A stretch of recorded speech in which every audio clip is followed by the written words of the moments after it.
পারবে পারবে, হ্যাঁ এটাই বলছি। এখন ওইটা তো করছো, এখন আমি বলি 3 দিন ক্লাস করেছো, এখান থেকে এখন আমি আজকে যেটা করাবো সেটা হচ্ছে তোমার 11 সাল, 12 সাল, 13 সাল এবং 14 এবং 16 সাল, 5টা সাল থেকে মোস্ট ইম্পর্টেন্ট যেগুলো সেগুলো তোমাদের করাবো। সেই সাথে তোমার যেগুলো কমন আসছে সেগুলো করাবো না, মানে বিগত 3 দিনের ক্লাসে যেটা কমন পড়েছে ওই রুলসটা বলবো না, কারণ কি তাহলে ক্লাস কিন্তু 2-3 ঘন্টা হয়ে যাবে, ওটার দরকারও নেই। আমার কথা হলো আগে যে ক্লাসটা করেছি ওই ক্লাসের রুলসটা তুমি মনে রাখবা, খাতায় লিখে রাখো, ঠিক আছে, যে এই রুলস গুলা। এবং আজকে যা আমি করাবো এখান থেকে এই রুলস, এই কয়েকটা রুলসের মধ্যে তুমি 4 থেকে 5টা পাবা। মানে আমি একটা প্র্যাকটিস করি, দেখো তোমাদের আমি 5টা বা 4টা বা 5টা সালের কোশ্চেন তোমার প্র্যাকটিস করাইছি রুলস অনুসারে। আজকে তোমার 2011 সালে, যদিও আমি সব করাবো না, কিন্তু তারপরে এই একটা সাল শুধু আমি তোমার দেখাবো 7টা প্রশ্ন। 2011 সাল মনে করো, আমি 11, 12, 13 এটা করাবো। এই 2011 সালে দেখো তুমি আগের রুলস থেকে কয়টা কমন পাও, এবং এটা তোমরা বলবে। আমি মোটামুটি তোমার একটা কোশ্চেন দিয়ে দিই এখানে, আগে উত্তর কেউ বলবা না।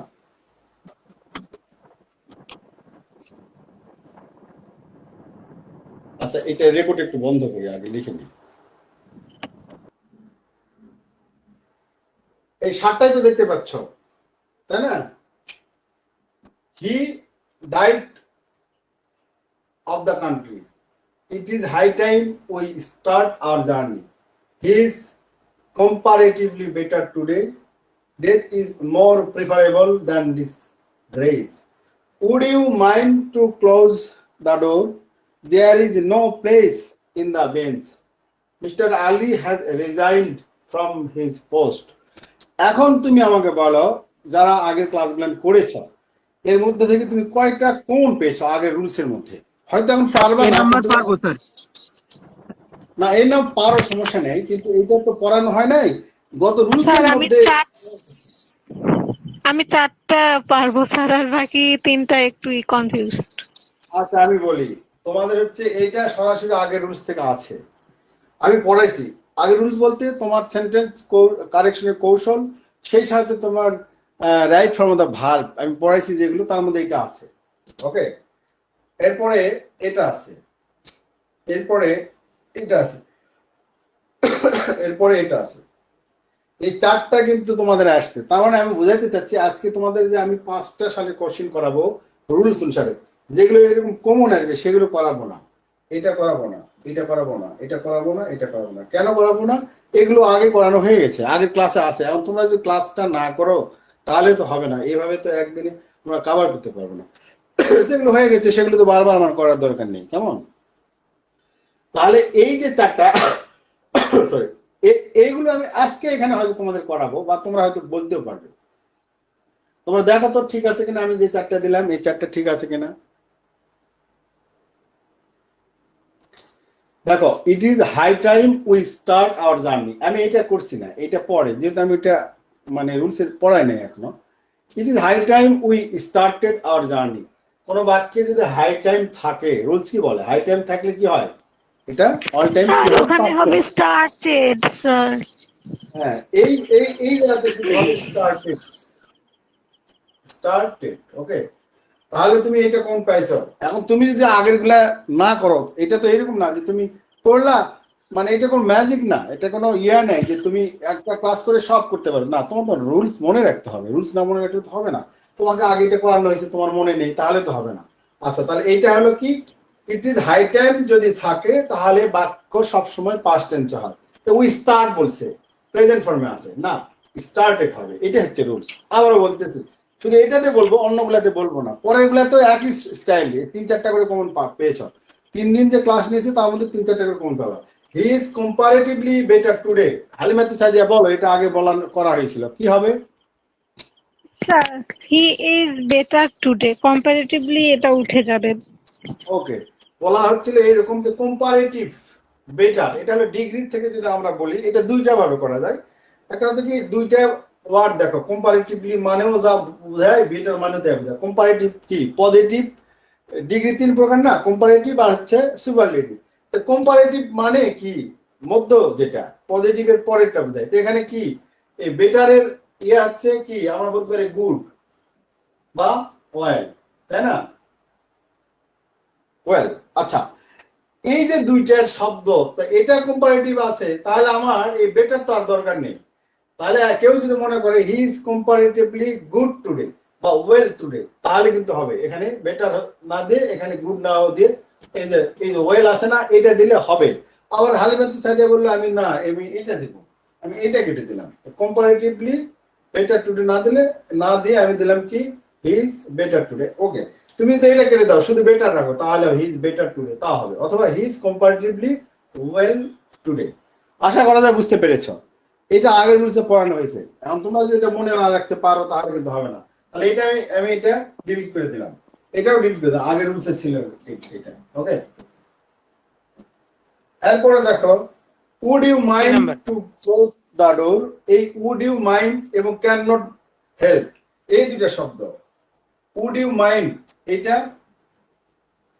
would you mind, এবং আরেকটা আছে cannot help বা could not help। এই ধরনের শব্দের পরে ভার্ব থাকলে ভার্বের সাথে আইএনজি, ভার্ব যোগ আইএনজি হয়। ওকে, মানে জেরান করতে হয় আর কি। জি স্যার, শুধু ক্লোজের সাথে আইএনজি যোগ করতে হবে। এবং এখানে আরেকটা মজার বিষয় আছে, would you mind cannot help। এই মাইন্ড দ্বারা আমরা কিন্তু বুঝি না যেটা ভার্ব, এইটা দ্বারা বুঝি ভার্ব। হেল্প, হেল্পের পরে কোনো একটা ভার্ব থাকলে অল টাইম আইএনজি হয়। অর্থাৎ দুইটা ভার্ব যদি পাশাপাশি বসে, ভার্ব দুটো পাশাপাশি বসলেই একটি কি হবে, ভি প্লাস আইএনজি হবে। কেমন? এই ক্ষেত্রেও কিন্তু এই রুলস মূলত এইটা, এই ক্ষেত্রে এই রুলসের মধ্যে যে এটাই হতে পারে। যেমন আমরা বলি না স্টপ রাইট, আমরা যে পরীক্ষার খাতায় যখন ঘন্টা পড়ে না পরীক্ষা দিতে, তখন আমরা বলি না, স্যাররা বলে না যে আমরা বলি পরীক্ষার এই স্টপ রাইটিং, দেখো একটু রাখো, মানে ইউ স্টপ রাইটিং, মানে ইউ তো উজ্জ্বল থাকে, দেখো স্টপ রাইটিং। আমি যদি বলি স্টপ রাইট হবে, কিন্তু তুমি বুঝতে পারছো স্টপ রাইট। দেখো ভালো করে ব্যাপারটা বুঝো, এইটাই কিন্তু এই রুলসের মধ্যে। আমি একসাথে তিনটে করে দিলাম যাতে পরীক্ষায় দেখো, এটা খুব ইম্পর্টেন্ট। এই পরীক্ষায় না আসলেও কোনো না কোনো চাকরি পরীক্ষায় আসবে, অসংখ্য বার আসছে এগুলো। তাহলে তুমি এখন লক্ষ্য করে দেখো, স্টপ রাইটিং এটাও যা, উড ইউ মাইন্ড যা, ক্যানট হেল্প কোথায়, দুইটা ভার্ব পাশাপাশি থাকলে একটির সাথে জিরান করতে হয় পরেরটির সাথে, সেই ক্ষেত্রে ভার্বটা যায় হয়। এখন এখানে মাইন্ড অনেক সময় আমরা ভার্ব বুঝতে পারি না, তাই এখানে মাইন্ডের সাথে দিতে দেই না। এখন থেকে মনে রাখবা উড ইউ মাইন্ড এই শব্দের সাথে আইএনজি হয় আর ভার্বের সাথে আইএনজি হয়। আর মনে রাখতে পারলে ভালো, would you mind can't help এই দুইটার সাথে অল টাইম আইএনজি হয়। আরেকটা বললাম কি, দুইটা ভার্ব পাশাপাশি হইলে একটির সাথে আইএনজি হয়। পরীক্ষার রুমে আমরা যখন ঘন্টা পরে আমরা বলি স্টপ রাইটিং, আমরা বলি না কিন্তু স্টপ রাইট, তাহলে এই রাইটের সাথে আইএনজি যোগ হয়। কেমন? আশা করা যায় এটা মনে থাকবে। তো এটাও কিন্তু তোমাদের মোটামুটি পরীক্ষায় এর আগে অনেকবার আসছে এবং এটা তোমাদের করানো হয়েছে একদিন। আচ্ছা, এরপর আমরা এটা করাই নাই এখনো, এটা তো গেল। হ্যাঁ, এটা would you mind এই রুলসটা গেল। আচ্ছা স্যার, এরপর আরেকটা বাক্য যে আছে উড রেদার, ওইটা থাকলে কি হয়? উড রেদার থাকলে প্রেজেন্ট ফর্ম হয়। হ্যাঁ, ওইটা রুলস। এখন যে রুলসটা বলছি না, এইটা উড রেদার, উড বেটার এই শব্দগুলো থাকলে প্রেজেন্ট ফর্ম হয়। হ্যাঁ, উড রেদার, উড বেটার এই শব্দ থাকলে ভার্বের সবসময় প্রেজেন্ট ফর্ম হয়, অর্থাৎ ওখানে কখনো পাস্ট টেন্স হবে না, আইএনজি হবে না, তখন আবার কি হবে, তখন শুধুমাত্র প্রেজেন্ট ফর্ম হবে। তো ওইটা একটা রুলস এর মধ্যে পড়ে। রুলস অনেক আছে, ঠিক আছে, কিন্তু আমরা রুলস এখন তো ওই যে বললাম যে এটা হলো তোমাদের সমস্যা। তোমরা যে আমরা যারা রেগুলার ক্লাস করছো, মাঝখানে কোনো ক্লাস মিস গিয়েছে, আমি এই কারণে বন্ধ করে রাখছিলাম যে তোমরা মিস করতেছো। যাই হোক, তো এখন ঘটনা হলো অনেক রুলস ছিল, কিন্তু ওই রুলস এত বেশি আমি পড়বো না। এখন আমরা শুধুমাত্র পরীক্ষার টার্গেট ভিত্তিকে পড়তেছি, আগে যেগুলো করাইছি এখন যেগুলো করাচ্ছি। হ্যাঁ, মোটামুটি এর পরে যদি আর কিছু লাগে দুই চারটা, এই যে উড রেডার, এটা কিন্তু উড রেদার, উড বেটার এই শব্দগুলো কিন্তু খুবই গুরুত্বপূর্ণ, এগুলোর উপর প্রেজেন্ট ফর্ম হয়। এই ধরনের আবার যদি বাছাই করে 5-7টা রুলস আমি প্রয়োজন হলে পরে দেবো, কিন্তু আপাতত পরীক্ষায় যেগুলো আসছে দেখা গেল এই রুলস থেকেই বারবার আসে। এই বাক্য আসবে না, বাট এই রুলস থেকে আসবে। আচ্ছা, ঠিক আছে, এটা আমরা করে নিই। এইটাও করাই নাই, এইটা করাইছি। এখন এইটা কে বলবে? এখানে দাঁড়াও, এখানে দেখি। হাবিব আছো? হাবিব, হাবিব শুনতে পাচ্ছ? জি স্যার। এইটা বলো তো, mister Ali has resigned from the his post, এটা কিন্তু আগে করানো হয়েছে, বলো। Mr. Ali is resigning.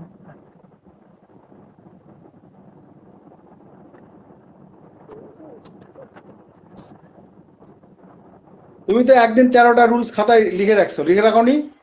G sir. তুমি ওই 13টা রুলস লিখা খাতাটাকে নিয়ে তুমি বসছো আজকে? হ্যাঁ হ্যাঁ স্যার, বসছে। তাহলে দেখো তো এই রুলসটা পড়ছে কিনা।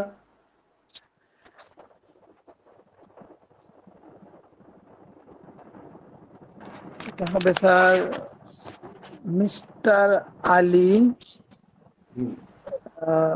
Has resigned hmm. The post.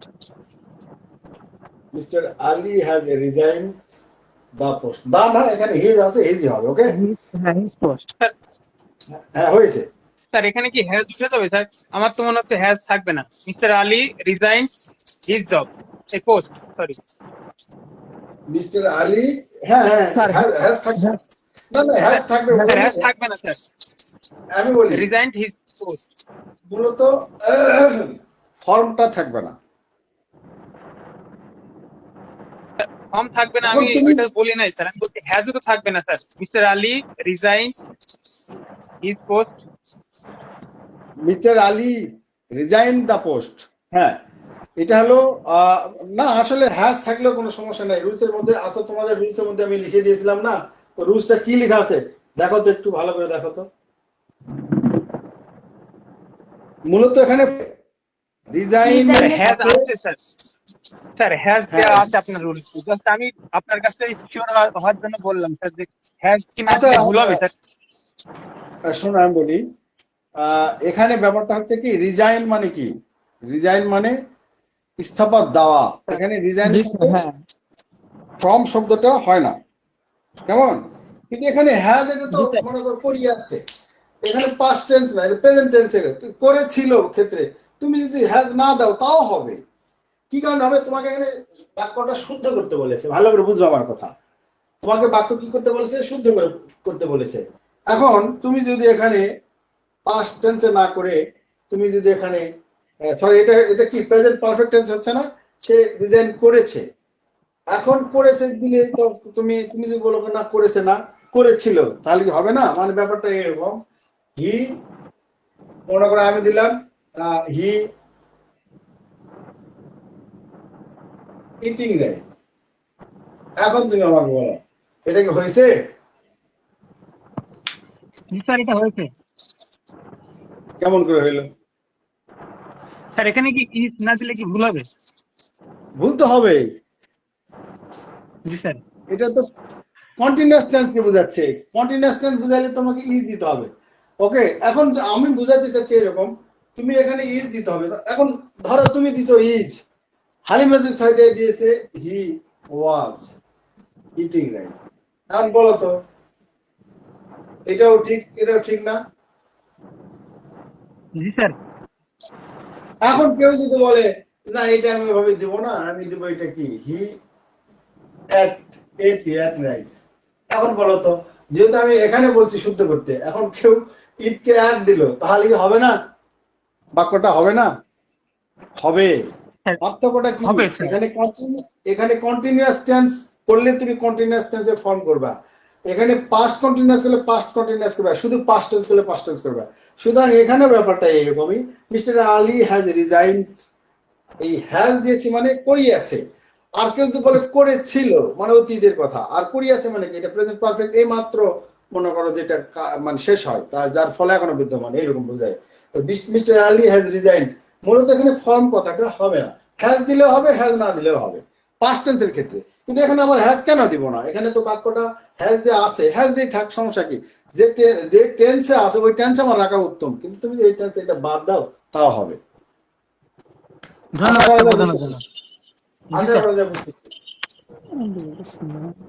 মানে তোমাকে বলা হচ্ছে যে তুমি বাক্যটা সঠিক করো, এবং তুমি কোন টেন্সে করবা, বাক্যে যে টেন্স থাকবে ওই টেন্সে করাটাই উত্তম হবে। যদি ওই টেন্সে না করো হবে না, তা না। এই যে এখানে যেমন দেখলা হবে না, তিনটা ফর্মই ঠিক আছে, হবে, কিন্তু উত্তম হবে যেখানে থাকবে। তুমি যখন পারবা না তখন ওইভাবে দিবা। আচ্ছা ঠিক আছে, তাহলে স্যার আমারটা তো হয়েছে তাহলে। হ্যাঁ হ্যাঁ তোমারটা হয়েছে। এখানে দি থাকলে দি হবে, হিজ থাকলে হিজ হিজ হবে। থাকলে হিজ ঠিক হবে, আছে, হ্যাঁ স্যার, হ্যাঁ শব্দ মূলত বিভাগ করে এখানে এখানে বিষয়টা ছিল ফর্ম, রিজাইনের পরে ফর্ম শব্দটা হয় না, যদিও হয় না, আমরা হ্যাঁ বলি তারপরটা বোঝানো হচ্ছে সে ইয়া থেকে রিজাইন করেছে, তার পোস্ট থেকে। এই থেকে এই কথাটা আমরা যখন বলছি তখন ফর্ম লাগাইছি, কিন্তু এইটাই হবে না, এটাই হচ্ছে প্রচলিত ভুল। ওকে, তাহলে এইরকম আমি তোমাদের বুঝাইতে চাইলাম যে এখানে 2011 সালে কোশ্চিন 7টার মধ্যে 4টি কোশ্চিন আগের থেকে পড়েছে। আমি যে রুলস গুলা দিয়েছি সেই রুলস গুলা তুমি যদি রাখো, আজকে বলতেছি ওই রুলস গুলা তুমি খাতায় লিখো, খাতায় লিখে আমি কি কি পড়াইছি, আজকে কি পড়ালাম, এই যদি খাতায় লিখো, খাতাটা খালি দেখবা, হ্যাঁ তাহলেই হবে, তাহলে মনে থাকবে। এগুলোর মধ্যে থেকে এক 4 নাম্বারটা মনে আসবে। এক নাম্বারটা ঠিক আছে, স্যার আচ্ছা 23 আসছিল, বুঝলাম না। এফ নাম্বারটা 23 আসছিল sir, there is no place in the bench. ও আচ্ছা, আচ্ছা আসুক, এইটা তো সরাসরি আসছে, কিন্তু আমি 11 সালের কোশ্চেন করতেছি, ওই যে আসতেই পারে, তার মানে জি এটাও স্যার, আসছে, কিন্তু আমি 23 সালের কোশ্চেনটা, ও সরি 23 সালের কোশ্চেনটা কিন্তু আমি করাইনি। তাহলে এখন বোঝো 23 সালের কোশ্চেনটা তো করতে হবে, আমি এটা করাই নাই কেন? আমি করাই বুঝাইতে, আমি চাইছিলাম যে সব যখন আমি করব তখন 23 সালের কোশ্চেন আমি যাব, আজকে করানোর পরে তোমাদের 23 সালের কোশ্চেনটা আমি হোমওয়ার্ক দেবো। ওখানে আবার দেখবো যে তুমি ধরো 23 সালের কোশ্চেনে তুমি 23 সালের পরীক্ষার্থী, কিন্তু 23 সালের কোশ্চেন তুমি করনি, আগের কোশ্চেন গুলো করলে 23 সাল থেকে তুমি কেমন পাও? 23 সালের কোশ্চেনটা আমি ওই জন্য রেখে দিয়েছি, কেমন? তাহলে এই যে এইটা যদি আমি এখন পড়ি, তার মানে তুমি 23 সালের কোশ্চেনে কেমন পাইছো? 23 সালটা পড়লে তুমি মনে করো এই 11 সালের কোশ্চেন পেয়েছো আগে। ওকে, তো 23 সাল তো পরে, আর এগুলো আগে, সর্বশেষ, এই জন্য আমি আগে এগুলো করাচ্ছি। আমি আমি কোন অ্যাঙ্গেলে তোমাদের কথা বলতেছি আশা করা যায় তোমরা বুঝতে পারতেছো। ঠিক আছে, তার মানে আমি যেগুলো পড়ালাম এই রুলস, মানে একটা প্রশ্নের সাথে রুলস পড়াচ্ছি আমি, অথচ তুমি যে কোনো গ্রামার বই বা ইয়া বই থেকে দেখবা যে রুলস বলা হয়, অনেক রুলস আছে, বললাম তো। এখন কোন রুলস আমি পড়াবো তোমাদের, তোমাদের তো সময় কম, আমি তো রুলস তোমাদের অনেক পড়াইতে পারি, 50টা 60টা অনেক রুলস আছে। সেন্টেন্স কারেকশনের কৌশলের মধ্যে ডিগ্রি আছে, টেন্স আছে, আর্টিকেল আছে, প্রিপোজিশন, গ্রুপ ভার্ব, সবকিছুই আছে এর মধ্যে। এখন কতগুলান পড়াবো?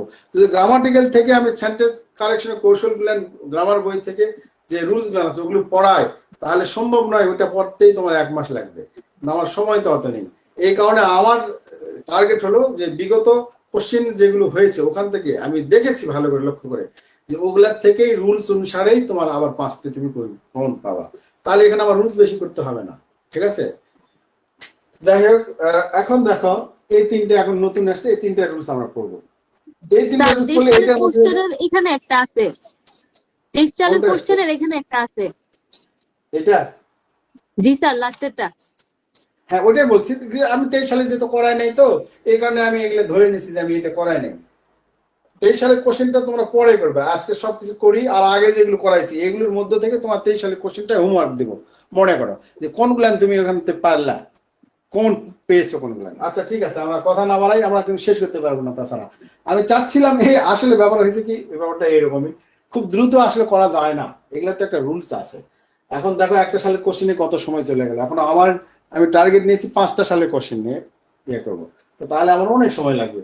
ঠিক আছে, এখানে দেখো খুব ইম্পর্টেন্ট একটা এটা মানে বাক্য, সেটা হচ্ছে he died of the country. এই ধরনের শব্দ থাকে, অনেকে বলছিল পারবা, এই যে বলছিল পারবা, বলো তো কি হবে? উত্তরটা হবে কি, হি ডাইড, বলো।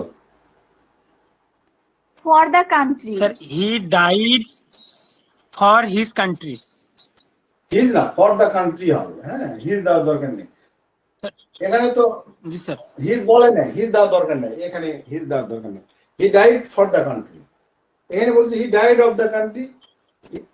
এখন পার্থক্যটা কোথায় হইলো দেখো, হি ডাইড সে মারা গিয়েছিল, শহীদ হয়েছিল, অফ দা কান্ট্রি না দিয়ে দিলাম ফর দা কান্ট্রি, মূলত অফ আর ফর এর ব্যাপারটা এখানে যা আছে সবই হবে। দেশের জন্য। এখন এখানে তোমার জি স্যার। এইটা আসছে, যদি এইরকমই আরেকটা আসে তাহলে কি করবা? এখন প্রশ্ন হলো তোমাকে যেটা জানতে হবে সেটা হলো এইরকম, যে এটার মধ্যে কয়েকটা রুলস আছে। যদি এখানে দেখো ডাই অফ, ডাই তো ডাইট হচ্ছে পাস্ট টেন্স, ওটা ফ্যাক্টর নয়, ডাই অফ, ডাই বাই, এরপর হচ্ছে ডাই ফর, এরপর হচ্ছে ডাই ফ্রম। এই 4টা একটু মনে রাখবা তোমার চাকরির লাইফে, এখান থেকে দেখবা যে কতবার যে কমন আসছে, এবং তোমাদের যে আসবে না তা নয়। তাহলে die of, die by, die for, die from, এই চারটা মনে রাখবা। এটা কখন ব্যবহার করা হবে? যদি কেউ নিজের জীবনকে উৎসর্গ করে, আত্মদান করে, বিশেষ করে দেশের ক্ষেত্রেই হয়। আমরা দেশের ক্ষেত্রে মৃত্যুবরণ করলে তাকে কি বলি? শহীদ বলি, তাই না? তাহলে দেশের জন্য যারা যায় বা আত্মদান করা বোঝায়, তুমি বাক্যটার মিনিং করবে, সেই ক্ষেত্রে হবে ডাই ফর। কি বললাম? এইটা হবে কেমন? Die for. তাহলে এখন দেখো, he died of the country, মানে দেশের জন্য সে মানে শহীদ হয়েছে। তাহলে এই ক্ষেত্রে আমার ডাই অফ হবে না, ডাই ফর হবে। এখন অফ, তুমি দেখবা এখান থেকে আরো অনেক কোশ্চিন আসছে। দেখো এখন অফ কখন হবে? এখন তোমাদের আমি একটা ইয়ে দেই, আর একটা ইয়ে দেই।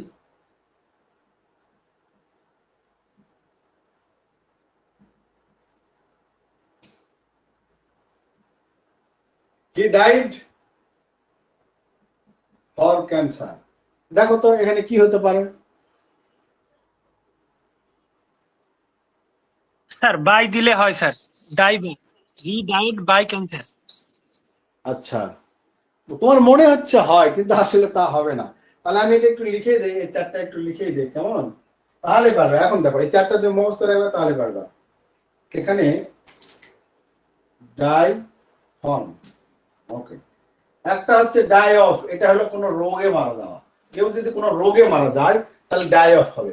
ডাই বাই, তুমি যেটা বাই বললে না, এই ডাই যদি কেউ কোনো আঘাতে মারা যায়, মানে অ্যাক্সিডেন্ট, দুর্ঘটনায় মারা যায়, কি বললাম? আঘাতে, আঘাত স্যার বা এবার দুর্ঘটনা। স্যার হ্যাঁ, দুর্ঘটনা। স্যার এবার থেকে আর ভুল হবে না স্যার, লিখে দিলেন মনে থাকবে। Okay. এবার ডাই ফর হবে কি? আত্মদান বা দেশের জন্য, বা মনে করো নিজের জীবনকে বিলিয়ে দাও ভালো কাজের জন্য। ডাই ফ্রম মানে অতিরিক্ত খাবারের কারণে, ওভার ইটিং। কি বললাম? ওভার, অতিরিক্ত, ওভার। এই ওভার ইটিং এই বেশি আসে। ওভার ইটিং বা অতিরিক্ত যে কোনো কাজের জন্য যদি মারা যায় তাহলে ডাই ফর্ম হবে। আশা করা যায় তুমি যদি এই চারটা মনে রাখো, তুমি তুমি তোমার জীবনে চাকরি পরীক্ষা দিবা, এখান থেকে একটা না একটা আসবে আসবে আসবে। হয়তো প্রাইমারি, স্যার এসেছিল নিবন্ধনে কোথায় এসেছিল? স্যার উপজেলা প্রশিক্ষক স্যার। ওকে, ঠিক আছে। তার মানে হচ্ছে এই চারটা ওয়ার্ড তোমার মনে রাখবে। এরকম আরো অনেক আছে, কিন্তু আমি তো ওগুলো চাকরির ক্ষেত্রে যাচ্ছি না। মানে আমি তোমাদের যাচ্ছি তোমাদের এই তোমাদের তোমাদের এই ন্যাশনাল ইউনিভার্সিটির পরীক্ষার টার্গেটে যাচ্ছি। তাছাড়া এখানে আরো বিষয় জানা ছিল, বললাম তো অনেক বিষয় জানা আছে, মজার বিষয়, এগুলো পরীক্ষা আসে এবং জানলে স্যার ভালো আপনি এগুলো লাগে। জানাই দিলেন স্যার, এটাই বেটার হলো। হ্যাঁ শোনো, আমি বলি, এখন ঘটনা হলো তোমাদের হচ্ছে, এখন দেখো তোমার হচ্ছে ওই যে তুমি বললে না ট্রান্সলেশনের কথা বললে না, হাবিব ট্রান্সলেশনের কথা বললে না, তো ট্রান্সলেশন যখন তুমি করবা, এখন তোমাকে বলছে যে মিস্টার ধরো হামিদুর রহমান হচ্ছে একজন বাংলাদেশের একজন বীর শহীদ, তিনি দেশের জন্য প্রাণ উৎসর্গ করেছেন। এখন তুমি আমাকে বলো, হাবিবকে বলছি, হামিদুর রহমান, তোমার ট্রান্সলেশন আসছে, হামিদুর রহমান একজন বীর শ্রেষ্ঠ, তিনি দেশের জন্য নিজের প্রাণ উৎসর্গ করেছেন। এখন তুমি এই বাক্যে তুমি কি করতে বলো তো? নিজের প্রাণ উৎসর্গ করেছেন, এবার তুমি বুঝতে পেরেছ তুমি এখানে কোন শব্দটা দিতে? Die, die, die for. তাহলে হামিদুর রহমান এই বাক্যটাতে দিতে কি দিতে? হামিদুর রহমান করিয়াছেন বা করেছিলেন, Hamidur Rahman died for the country বা has died from the country, নিজের জীবন উৎসর্গ করেছেন দেশের জন্য। তাহলে এখন তুমি যদি এই বাক্যটাতে ডাইড অফ, ডাইড ফর না দিয়ে অন্য কিছু দাও, তাহলে যে খাতা দেখবে তার কাছে কি মনে হবে বলো তো? যে তুমি, তোমার কি এই উত্তরটা হইলো? অত ভালো হলো না। এই জন্য তোমরা লিখে আসো বটে, কিন্তু তোমরা কিন্তু পাও না, মানে মার্কস ভালো পাও না। শুধুমাত্র বাংলাকে ইংরেজি করলে হয় না, তার সঠিক ব্যবহার করতে হয়। এটা তোমার আমার জন্য না, এটা সবার জন্যই সমস্যা। একটা বাংলাকে ইংরেজিতে করা খুব কঠিন আছে। তবে তুমি যত বেশি পড়বে, যত বেশি জানবে, তোমার তত বেশি লাভ হবে। এই উত্তরগুলা তুমি প্যাসেজ থেকে ওইভাবে দিতে পারবা, এবার সামারি থেকে দিতে পারবা, লেটার থেকে দিতে পারবা, সব জায়গায় তুমি লাগাতে পারবা। সুতরাং গ্রামাটিক্যাল পড়লে কখনো কখনো এটা লেখা যায় না। যাই হোক, আশা করা যায় এটা খুব গুরুত্বপূর্ণ একটা বিষয় ছিল। এটা তোমরা আশা করা যায় এরপরে যেগুলো আসবে অলরেডি দেখবে, পরবর্তীতে আরো অন্যান্য প্রশ্নে তোমাদের আসছে, জাতীয় বিশ্ববিদ্যালয়তেই আসছে। তাহলে এটা আমাদের হয়ে গেল। ওকে, এরপরে দেখো, death is more preferable than disgrace. বলছে মৃত্যু, অপমানের চেয়ে মৃত্যু হচ্ছে শ্রেয়। অপমানের চেয়ে মৃত্যুই উত্তম, এই কথাটা। এ হালিমা সাদিয়া কি শুনতে পাচ্ছ নাকি, না ঘুমাইলা? স্যার ও নাই, হালিমা মনে হয় কোনো কাজে বেরিয়েছে কিছুক্ষণ আগে। ও তাই তো দেখছি, তো আগেই চলে গেছে। 9 জনে এসছে মাত্র। আচ্ছা, ডেথ ইজ মোর প্রিফারেবল, মানে এখন দেখো এইটা হলো কি রকম, বলছে মৃত্যু অপমানের চেয়ে শ্রেয়, মানে শ্রেষ্ঠ। এখন এখানে মোর একটা কথা আছে, দেখো মোর মানে কি, অধিক, অধিকের ক্ষেত্রে বোঝায় না, উত্তম, অধিক, আরো বেশি। এখানে প্রিফারেবল মানেই হচ্ছে বেশি, তাই এখানে মোর দরকার নেই। কি বললাম? প্রিফারেবল মানেই হচ্ছে বেশি, তাই মোর দরকার নেই। 1 2 নম্বর এখানে একটু বড় আছে, প্রিফার এমন একটা শব্দ, এই শব্দের পরে, এই প্রিফার শব্দের পরে, এটা তো প্রিফারের অ্যাডজেক্টিভ করতেছে প্রিফারেবল, মানে পছন্দ করা। তাহলে প্রিফারেবল বা প্রিফার এমন একটা শব্দ, এরপরে সবসময় টু আসে। কি বললাম? এরপরে অল টাইম টু, এরকম অসংখ্য আসবে, কিন্তু দেখবা রুলসটা কি মনে রাখবা, এই রুলসটা কিন্তু প্রচুর আসছে। তাহলে ডেথ ইজ প্রিফারেবল টু, এই দেনটা হবে না, আর এই যেহেতু এখানে মোর আছে, মোর হবে না, তাহলে ডেথ, এই যে ডেথ। স্যার হালিমা আসছে স্যার, এখন বলেন কি বলবেন। না ও ঘুমাইছে নাকি, ওই জন্য দিছিলাম, ও নাই। ডেথ ইজ প্রিফারেবল আমার টু বিদ্যুৎ চলে গেছিল, নেট ছিল না। গ্রেস। ওকে, তার মানে দেখো এই বিষয়টাকে বুঝতে পারলে তোমাদের কোনো সমস্যা আছে, এরকম কিন্তু আসবে, পরবর্তী আরো আসবে। Death is more preferable than disgrace, তার মানে মৃত্যু। এখানে আরেকটা শব্দ আছে, death is preferable than dishonour, এভাবে থাকতে পারে, ডিস অনার, ওখানে কিন্তু টু হবে। কেমন? তার মানে এটা মনে রাখবা যে এখানে মোর কথাটা দুইবার আসবে না, প্রিফারেবল মানেই অধিক, পছন্দ, উত্তম, আরো বেশি বোঝাচ্ছে, তাই মোর হবে না। আর প্রিফারের পর অল টাইম টু হবে, এখানে দেন হবে না। কেমন? প্রিফারের পরে অল টাইম কি হয়, টু হয়। এখন তাই যদি হয়, একটা বাক্য দেখো, পরীক্ষা অনেকবার আসছে, I prefer,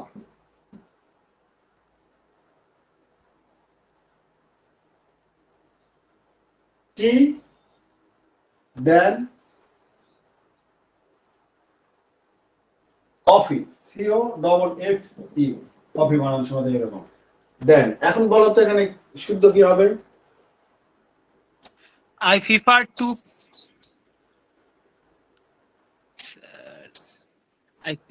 to coffee. To the coffee, sir. To the coffee. I prefer মানে I prefer পছন্দ করি, To টি দেন কফি, আমি কফির চেয়ে চা বেশি ভালো পছন্দ করি। এখন তুমি কি দিবা বলো এখন? I prefer tea to coffee. Good, T to coffee. এই যে একটু আগে বললাম অল টাইম এই প্রিফার থেকে প্রিফার করে টু হয়, টি যেটা আছে তার মানে কি প্রিফার টু টি, এইরকম না। এখানে এই যে দুটার মধ্যে তুলনা করতেছে না, এখানে টু হবে, I prefer tea to coffee. আশা করা যায় বুঝতে পেরেছো। প্রিফারের পর অল টাইম কি হয়, টু হয়। সিনিয়র পরে অল টাইম কি হয়, টু হয়। সিনিয়র, জুনিয়র, ইল্ডার, এগুলোর পর টু হয়। তাহলে এর সাথে মনে রাখবো, যদিও বা এগুলো আর আগে মনে হয়েছে, তারপর মনে রাখবো সিনিয়র, জুনিয়র, ইল্ডার, এগুলোর পর অল টাইম টু হয়। তার মানে এখন যদি বলি, এখানে যদি বলি এরকম সাধারণভাবে, দেখো সাধারণভাবে হচ্ছে এরকম যে মানে সে আমার চেয়ে বড়, he is senior than me. আমি তো এইভাবেই বলতাম, আমরা সাধারণভাবে আমরা এটাই বলতাম, he is senior than me. Then মানে কি, চেয়ে, দেন মানে চেয়ে, তাহলে কি সে আমার চেয়ে কিন্তু সিনিয়র, সে আমার চেয়ে বড়, he is senior than me. আসল কথা তা হবে না, সিনিয়র পরে কি হবে, কি হবে, সঠিকটা কি হবে বলো তো,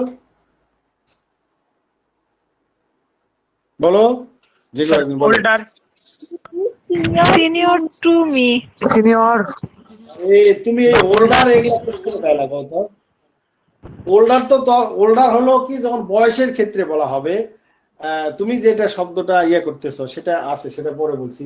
এখানে বুঝাচ্ছি আমি টু এর ব্যবহার, senior to, junior to, prefer to, elder to, এই ক্ষেত্রে অল টাইম টু হয়। এখন তুমি দেখো ইংরেজি একটার পর একটা যাচ্ছি, কারণ এই ধরনের যত শব্দ আসবে এখানে দেন হবে না, ব্যাপারটা এখানে দেন, এখানে ওল্ডারের ব্যাপার না।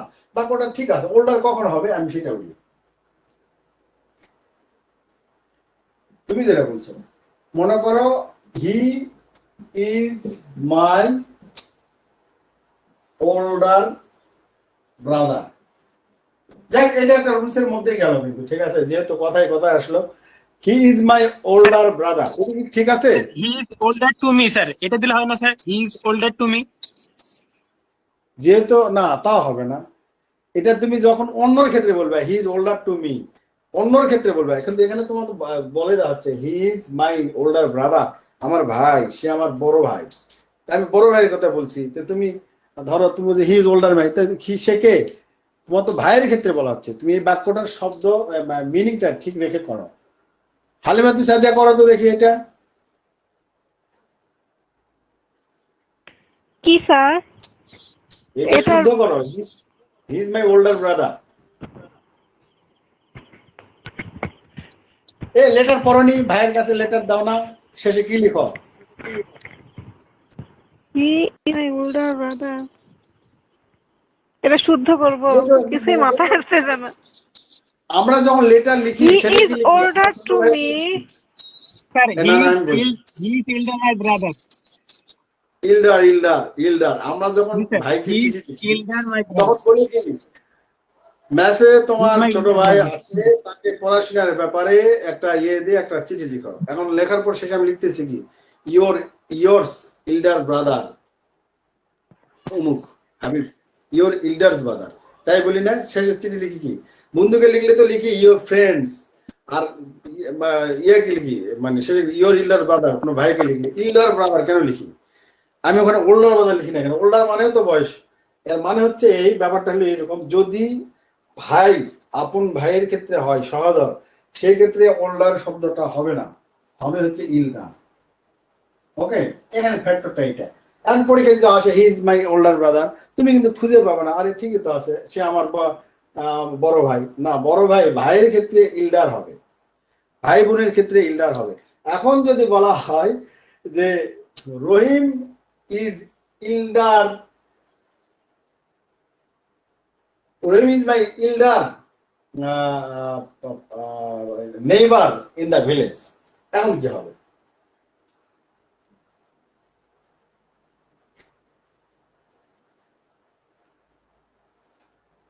অথবা হি দিলাম, he is my elder NEIGS neighbours,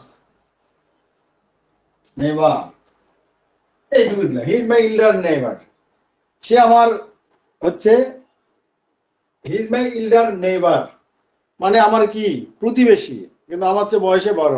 এই ধরনের যদি হয় মানে এলাকার মধ্যে গ্রামের মধ্যে হলে তখন হবে ওল্ডার, হি ইজ ওল্ডার, মানে কোন একটা অন্য ব্যক্তি যার মধ্যে তোমার কোনো সম্পর্ক নেই।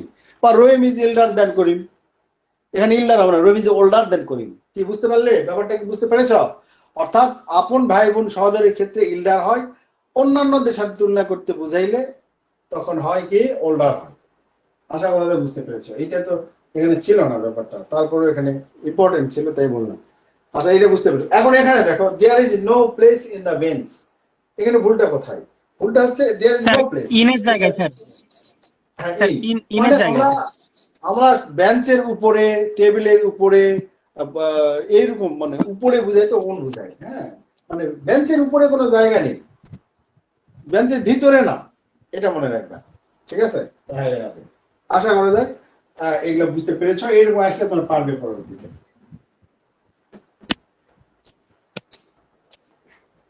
কেবল একটা সালে কোশ্চেন করলাম, এখন আর কোশ্চেন এইভাবে আমি করব না। এখন তোমাদের সরাসরি যেগুলো আনকমন সেগুলো আমি করাবো। আমি 11 সাল করালাম, এখন যাব আমি 12 সালে। কেমন?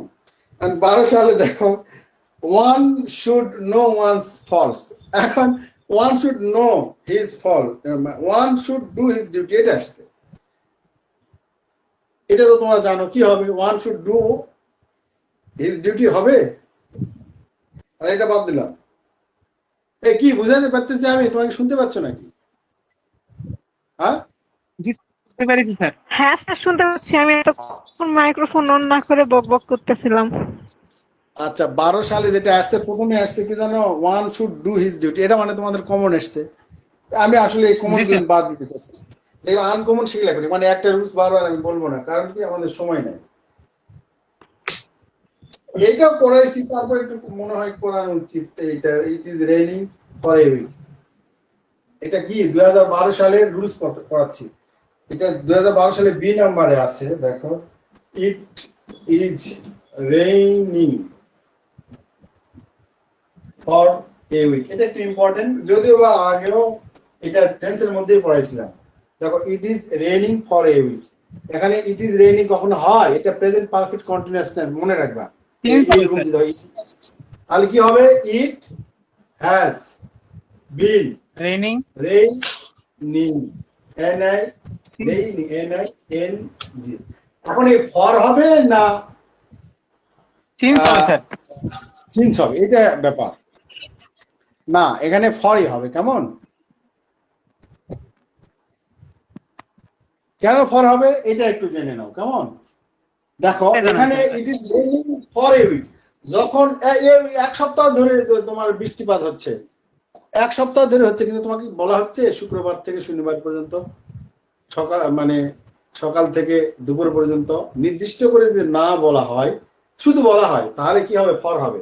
তাহলে it has been raining for a week, কেমন, শুধুমাত্র কিন্তু পার্থক্য হলে ইট হ্যাজ বিন দিতে হবে, মনে রাখবা। অনেক সময় এটাই ঠিক রেখে এখানে ভুল করে, এখানে তাহলে এটা যদি নির্দিষ্ট করে বোঝায়, ইট has been raining since morning, সকাল থেকে, যদি বলতাম সিন্স মর্নিং অর মর্নিং, তাহলে আমার সিন্স। তার মানে মনে রাখবা, যদি নির্দিষ্ট করে বোঝায়, হ্যাঁ উল্লেখ থাকে, তাহলে কিন্তু সেই ক্ষেত্রে সিন্স হয়। আর যদি উল্লেখ না থেকে এমনি বলে যে 5 বছর যাবত পড়তেছে, I have been reading in this school for 5 years, 5 বছর যাবত পড়তেছে, কোন 5 বছর, 2007 সাল থেকে 2012 সাল, এইরকম যদি না, আশা করা বুঝতে পেরেছো ব্যাপারটা, এটা কিন্তু ইম্পর্টেন্ট, একটু মনে রাখবা। ওকে, বুঝতে পেরেছো? জি স্যার, জি স্যার বুঝতে পেরেছি।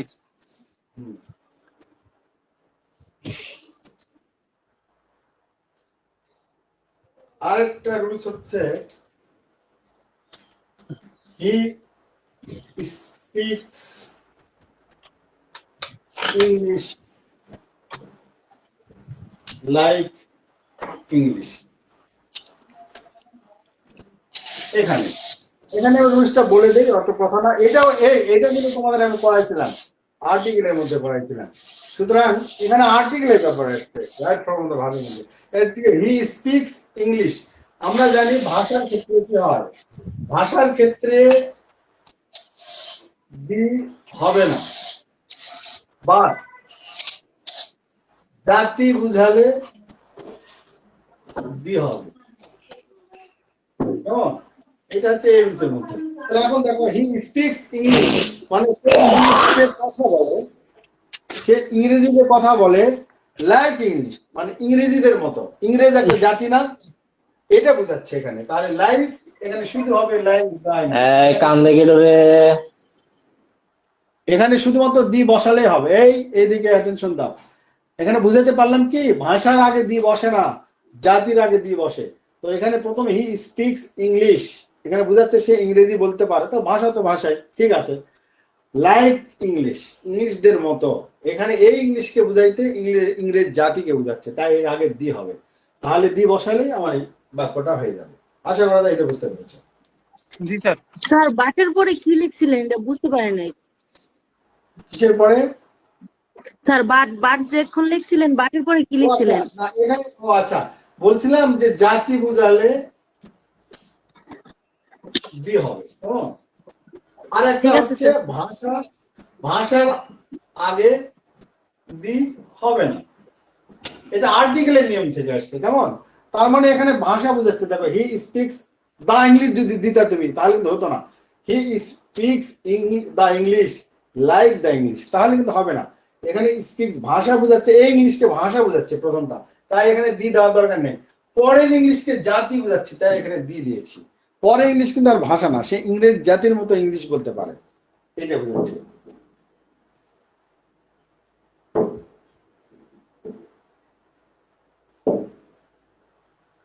আরেকটা আছে এখানে important, wait here until I do not come. দেখো তো তোমাদের আইডিয়া থেকে পারো কিনা কেউ। বলছে ওয়েট হিয়ার, এখানে অপেক্ষা করো, until I do not come, আমি যতক্ষণ না আসছি ততক্ষণ অপেক্ষা করো। ঠিক আছে কি? ঠিক আছে না? আনটিল আই কাম হবে মনে হয়।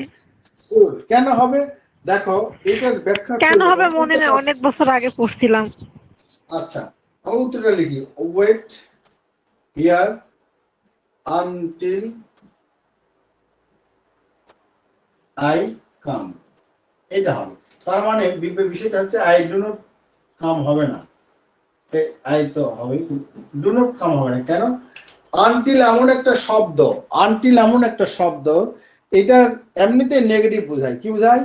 আনটিল শব্দটা অল টাইম নেগেটিভ বোঝায়, তাই এখানে নেগেটিভ ফর্ম আর দরকার নেই।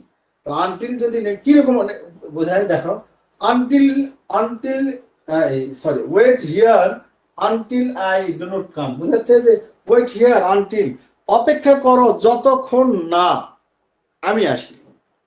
তুমি এখানে অপেক্ষা করো যতক্ষণ না আমি আসি। আমার বলি না এই আমি না আসা পর্যন্ত তুমি ওখানে থাকবা, এই ব্যাপারটাই হচ্ছে তুমি অপেক্ষা করো যতক্ষণ না আমি আসছি।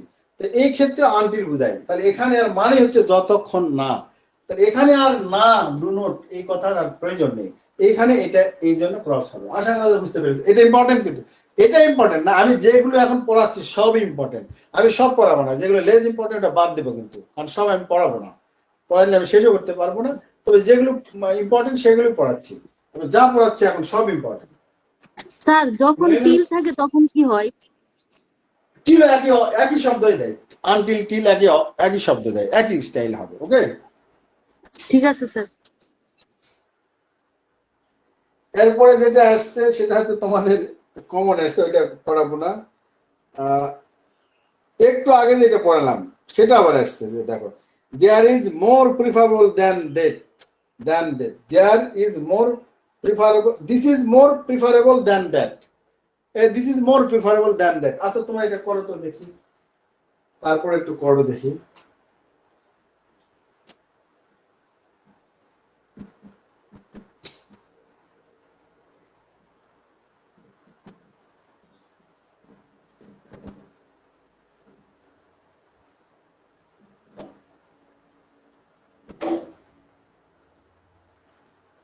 This is more preferable than that, এখানে কি হবে বলো, সঠিকটা বলো। যদিও বলতে চাই না, তারপরে হয়ে যায়, এটা মনে রাখবা, এর সাথে লিখে রাখবা। আমরা এতক্ষণ বললাম কি যে প্রিফারেবল অল টাইম টু হয়, এখানে কিন্তু টু হয়েছে। দেখো বলছে হি প্রিফার সিঙ্গিং টু ড্যান্সিং, এখানে শব্দটা কিভাবে এলোমেলো থাকতে পারে? হি প্রিফার সিং টু দেন স্যার, দেন দেখতে পারে, মানে বিভিন্ন ভাবে থাকতে পারে। শুদ্ধ রূপটা হলো এই, এখানে দেখো ভার্বের সাথে আইএনজি হয়েছে না, এখানে ভার্বের সাথে, মানে দুই পাশে যদি এইরকম দুইটা শব্দ বুঝায়, মানে একটার সাথে আরেকটা তুলনা করা বুঝায়। হি প্রিফার সিঙ্গিং টু ড্যান্সিং, সে গান গাইতে পছন্দ করে, নাচের চেয়ে সে গান গাইতে পছন্দ করে, নাচের চেয়ে সে গান গাইতে পছন্দ করে। এখন যদি আমি এটা এরকম দিতাম, he prefer singing to dance, DNC, সে নাচের চেয়ে গান গাইতে পছন্দ করে না। এখানে এইরকম প্রিফারের পরে দুইটা থাকলে দুইটার সাথে আইএনজি হবে, এটা একটু মনে রাখবা। এইরকম কিন্তু মানে আসে আর কি। ওকে, ঠিক আছে। এরপরে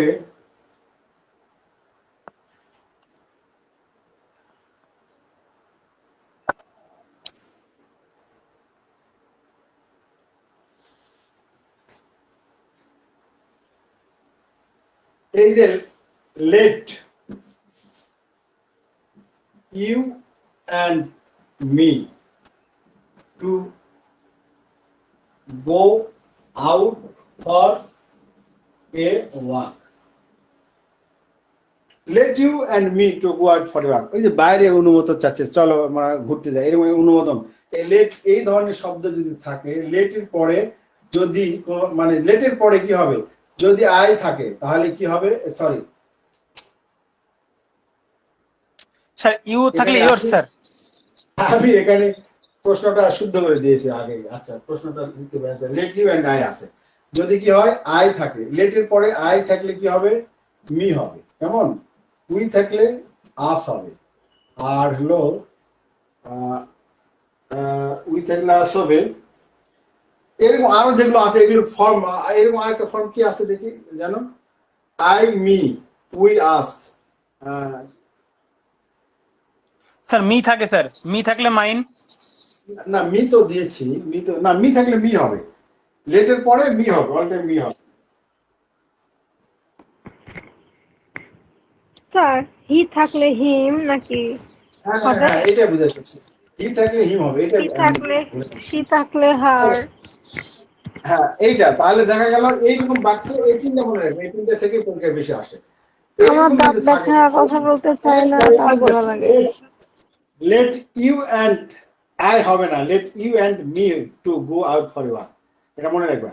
অর্থাৎ লেটের পরে যদি আই থাকে, যেমন let I go out for walk, let me দিতে হবে, let we go out for walk, let we go to start the game. এইরকম চলো আমরা খেলাটা শুরু করি, এইরকম শব্দ থাকলে লেট উই না লেট আস হবে। ওকে, এইরকম হবে। লেটের পরে let me, let us, let him, এই ধরনের বাক্য হবে, এটা মনে রাখবে।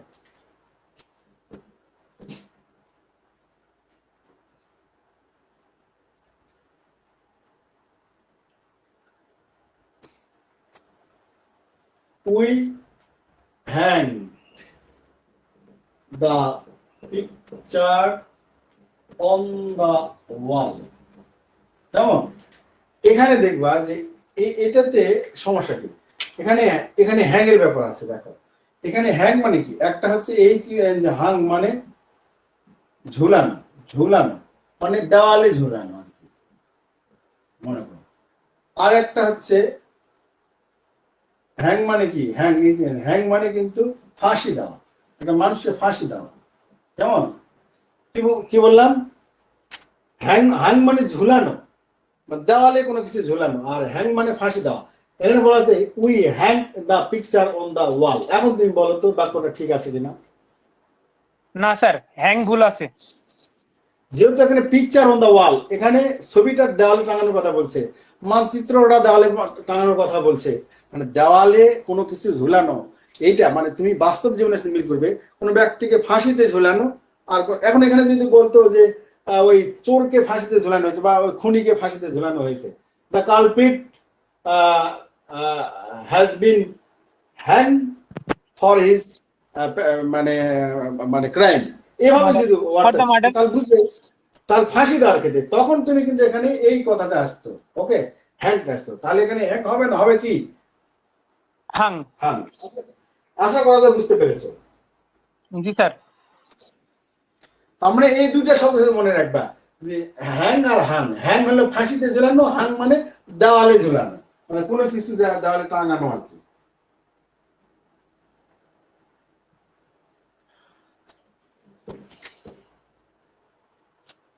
বাজে কত?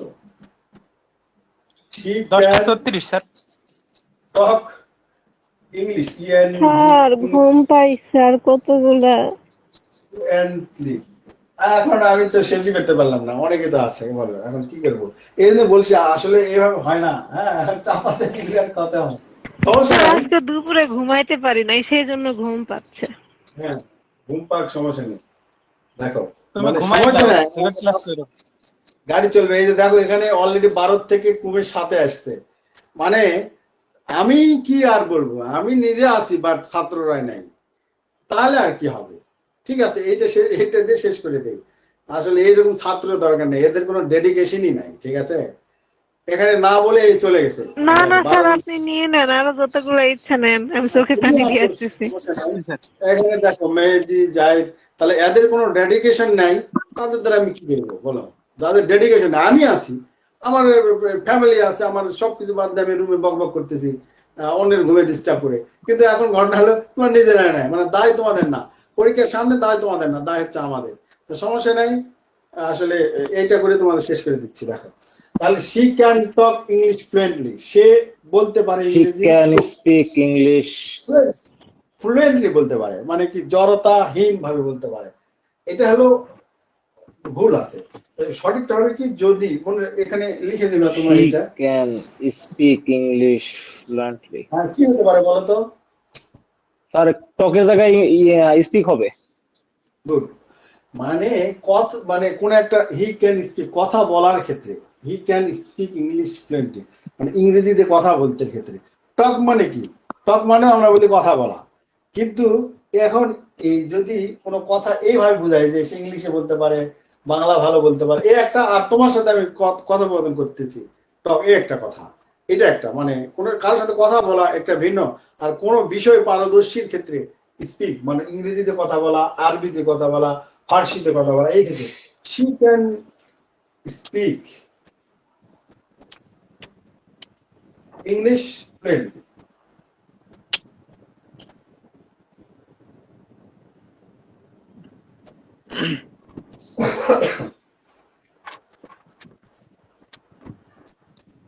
আচ্ছা, আমি আরো শর্ট করে দিই, আরো একটু শর্ট করে দিই। স্যার যেগুলো না, সেন্টেন্স কারেকশনের ক্ষেত্রে কি যখন বড় হাতের অক্ষরের দরকার হয় তখন কি বড় হাতের অক্ষর ব্যবহার করতে হয়? ক্যাপিটাল লেটারের আসলে এইভাবে আসে না, ক্যাপিটাল লেটারের ব্যাপারটা আসে না, ক্যাপিটাল লেটার দিয়ে সেন্টেন্স কারেকশন আসে না। ওখানে তোমার যেভাবে থাকবে লেটার ওইভাবেই দিবা, তাহলে হবে। তুমি অন্যান্য বিষয়গুলো দেখবা। The roads of Dhaka are better than Rajshahi.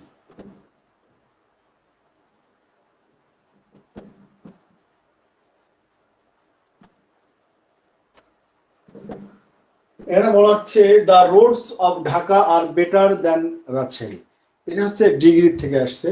এখানে লক্ষ্য রাখবা, দ্য রোডস অফ ঢাকা, ঢাকার রাস্তাগুলো, আর বেটার দেন রাজশাহী, রাজশাহীর চেয়েও ভালো, এটা বলা হচ্ছে।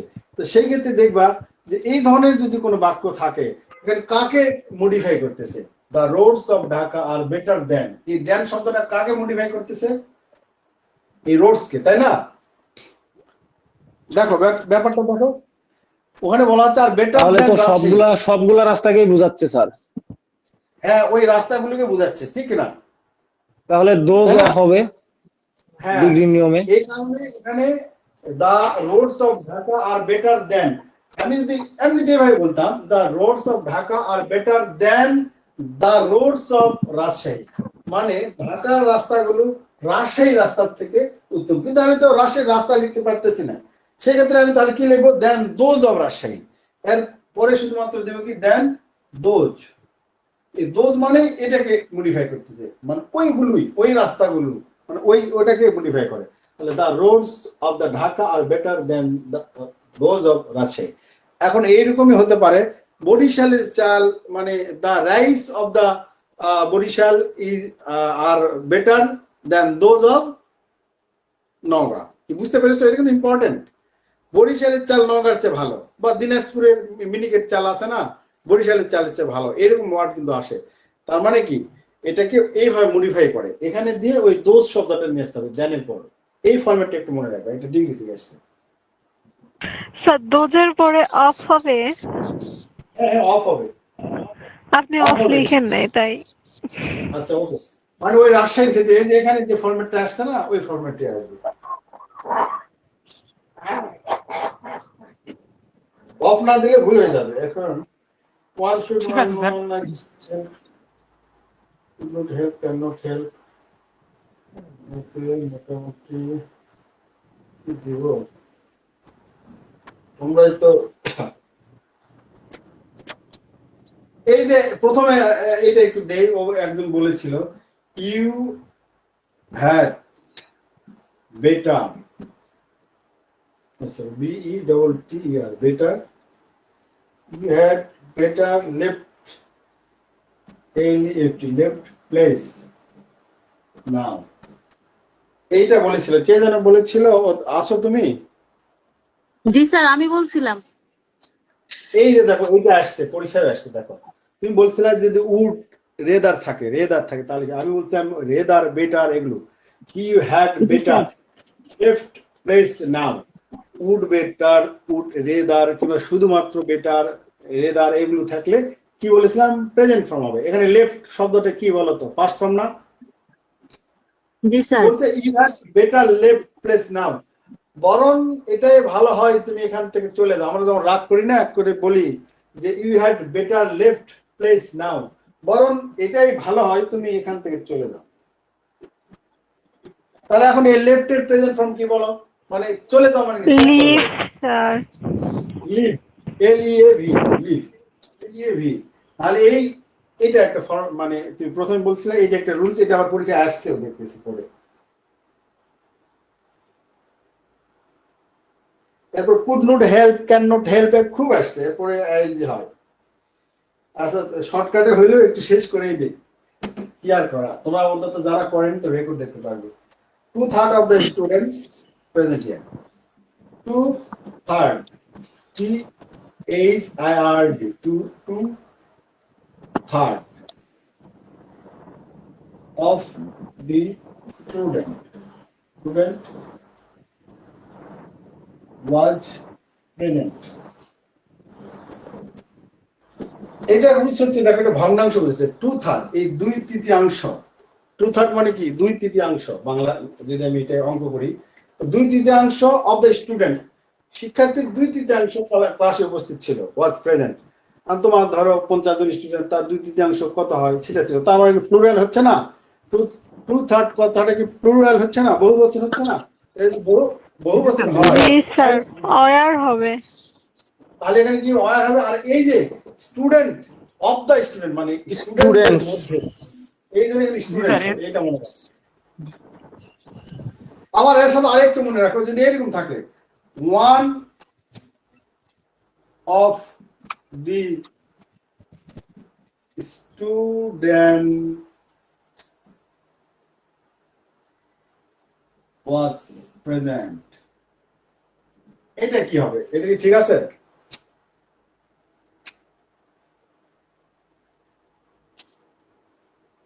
ঠিক আছে না স্যার ঠিক নাই। স্যার হবে ওয়ান অফ দ্য স্টুডেন্টস, মানে স্টুডেন্টদের মধ্যে একজন। জি, এটা কিন্তু খুবই ইম্পর্টেন্ট, এটা কিন্তু আসে আবার একটা লক্ষ্য রাখবা, এটা এইবারে বিসিএস আসছে, বিসিএস অনেকের মধ্যে একজন। হ্যাঁ, এটা সম্ভবত এবারে কি পরীক্ষা হলো কিছু বিসিএস সম্ভবত, এটা কিন্তু আসছে এইরকম। তার মানে ওয়ান অফ দার পরে যদি কোনো শব্দ থাকে এটা অবশ্যই প্লুরাল হবে, ওয়ান অফ দ্য স্টুডেন্টস। আবার এখানে গিয়ে কিন্তু স্টুডেন্টস থাকলেও এখানে কিন্তু আবার কিন্তু সিঙ্গুলার হচ্ছে, আর এখানে দেখো সিঙ্গুলার থাকবে ওয়ানের জন্য, এখানে আবার কিন্তু ওয়ার হচ্ছে। তার মানে 2/3, অর্থাৎ এর নিয়মটা হচ্ছে ভগ্নাংশ ভগ্নাংশ থাকলেও কিন্তু 2/3 এখানে বহু বচন বুঝাচ্ছে, এই ক্ষেত্রে এখানে ওয়ার হয়েছে। আর এখানে ওয়ান অফ দ্য স্টুডেন্ট, এখানে এস হইলেও ভার্বটা আবার সিঙ্গুলার হচ্ছে, কারণ এখানে একজনকে বোঝাচ্ছে। স্যার তাহলে কি ইজ দেব? এই কোথায় ইস দিবা? ওয়াজ ইজ দিলে দিবে কেন? এটা পাস্ট না, ওয়াজই হবে। শোনো আমি বলি, এখানে যদি ইজ বলতাম ইজ হতো, সমস্যা নাই। আমি যদি প্রেজেন্ট ফর্মে বলতাম one of the students is present here, এখন তা হতো। এখন তা না দিয়ে আমি বললাম ওয়ান অফ দ্য স্টুডেন্টস, এখানে দিলাম হ্যাভ গান টু কক্সবাজার,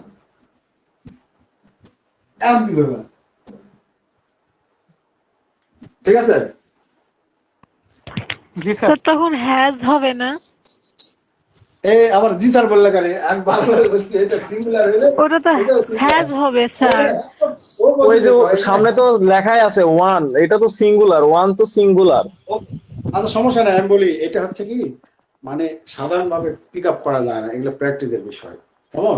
তোমার মনে রাখতে হবে যে ওয়ান যখনই বলছে সিঙ্গুলার হবে, তো সিঙ্গুলার মানে কি তুমি জানছো সিঙ্গুলার হবে, কিন্তু এখানে হ্যাভ আছে, এটা আবার তোমার মাথায় রাখতে হবে। সিঙ্গুলার মানে কি ভার্বটাও সিঙ্গুলার হবে, এটা প্রথম রুলসে পড়াইছিলাম আমি, রাইট ফ্রম দ্য ভার্বে প্রথমে বলছিলাম যে ওই যে সাবজেক্ট যে নাম্বার বা পার্সনে হবে, ভার্বটা ওইটা হবে। সাবজেক্ট ফার্স্ট পারসন সিঙ্গুলার হয়, ভার্বটা হবে first person. Verb first person মানে কি, হ্যাঁ, বা থার্ড পারসন মানে কি, third person S by S হবে, কারণ এটা তোমাকে বুঝতে প্রথমে কিন্তু পড়াইছিলাম।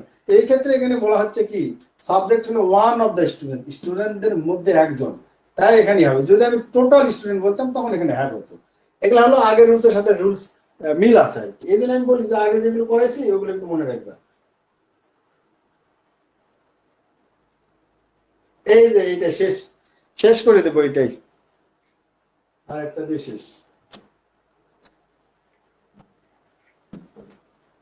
মানে আমি স্যাটিসফ্যাকশন না, কেন আমি এই জন্য স্যাটিসফ্যাকশন না, যেহেতু সেন্টেন্স কারেকশনের কৌশল আর পড়াবো না। এখন আমি যদি ইম্পর্টেন্ট মানে ইয়া করি, অলরেডি কয়েকটা গ্যাপ দিলাম, আর এখন তোমরা পরীক্ষা যখন আসবে না তখন বলবে যে এত রুলস পড়াইলো এগুলো আসলো না কেন। এই জন্য রুলস সবই পড়ানো উচিত ছিল, তারপরেও আসলে মানে হচ্ছে না, সময় কি করা, দেখা যাক আমরা অন্যান্য প্ল্যান পড়বো, যদি সময় পাই পরেই দেখা যাবে। এইটা পরীক্ষা আসছে, তোমরা এখন এইটা করবে, দেখো Riya prefers to sing than to dance. এইটা একটু করো তো, একটু আগে এটা রুলস পড়াইছি।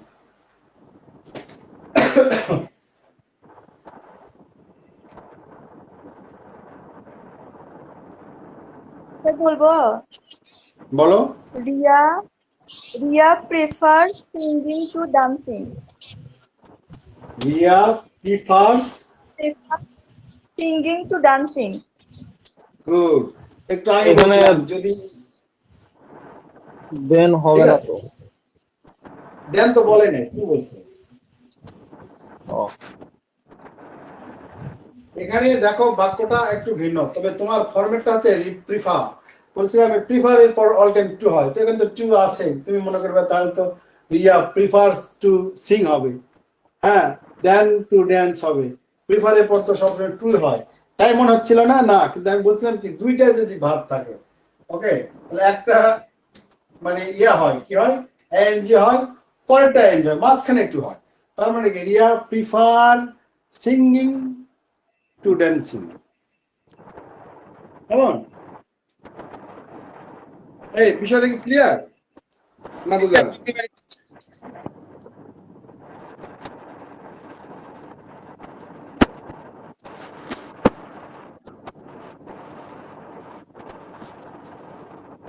হালিমা তো ছেদে ক্লিয়ার বিষয়টা, এইটা দেখো একটু ক্লিয়ার। জি স্যার। জি স্যার, বুঝতে পেরেছি। মানে এটা বলছিলাম যে আমরা সাধারণভাবে জানি প্রিফার এর পর টু হয়, কিন্তু যদি দুইটা এইভাবে ভাগ থাকে, বলেছিলাম এটাই ছিল Riya prefers to sing to dance, ঠিক ছিল, কিন্তু না, Riya prefers singing to dancing, এইরকম করে হবে। এটা একটু মুখস্থ রাখবে, তাহলে আর রুলসটা মুখস্থ থাকবে। ওকে, ঠিক আছে, মোটামুটি ক্লোজলি মানে শর্টলি ক্লোজ করে দিলাম। আগামী দিন থেকে অন্য টপিক পড়ানো হবে ইনশাল্লাহ। ওকে, আল্লাহ হাফেজ।